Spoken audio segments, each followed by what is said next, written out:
Hello everyone and welcome to EDT 503 Module 4. So here we are, off to a wonderful start, and now we're almost, believe it or not, halfway through, right? Being week 4. So this is a big week for the common assignment. The first direction I give there is to be with your group again. Certainly I know you're all meeting constantly, so I really appreciate that.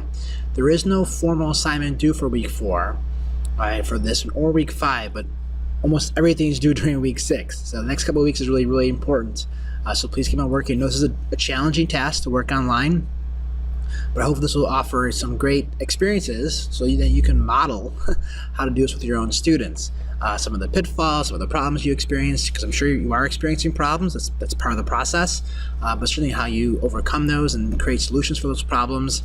I hope you'll be able to share that with your own students for similar projects. So we're going to read the articles, websites, and videos in the Module 4 folder on mobile technology. This is a fun week for me. It's really kind of a nice one. I like to look at iPads and Chromebooks in the classroom and mobile devices in the classroom and how we can use those effectively. I'm going to ask you to research and read a scholarly article, again, of your choosing that relates to the material. Like we did last time, include a link or preferably a file itself with your Moto post that relates to it. That'd be wonderful. So here's the prompt. I won't read through all of it, but again, I started using mobile devices in my room probably about 6 years ago. Doesn't seem like a long time ago, but I guess so much has happened in 6 years with technology that it is a long time ago. I remember my principal asking me, "Hey, would I experiment?" At the time, there was the zero cell phone tolerance policy in the school. He asked me if I would experiment ways to use cell phones and mobile devices in the classroom constructively and creatively, and we had a wonderful time doing that. And then slowly the policy was pushed out that teachers had the discretionary policy, I guess, to use the devices if they wanted to. Then it became a sort of a broader school-wide policy that cell phones were allowed in the building during passing time, in study halls. Students can use their devices. In a classroom, certainly it's still up to the teacher whether or not they want the students to have devices out at a certain time or not. So it's kind of the way we progress. So we're going to demonstrate some ways you can use mobile devices effectively. So this will be hopefully a fun week. So that's the initial post due by Wednesday, the 21st. Got some good news. There are no deliverables due this week. But again, that's why I try to give this week off as a nice week to sort of really make major steps in the final project. But certainly by Sunday the 25th, please respond to other students' initial posts. So let's go look at the Emoto feed here real quickly.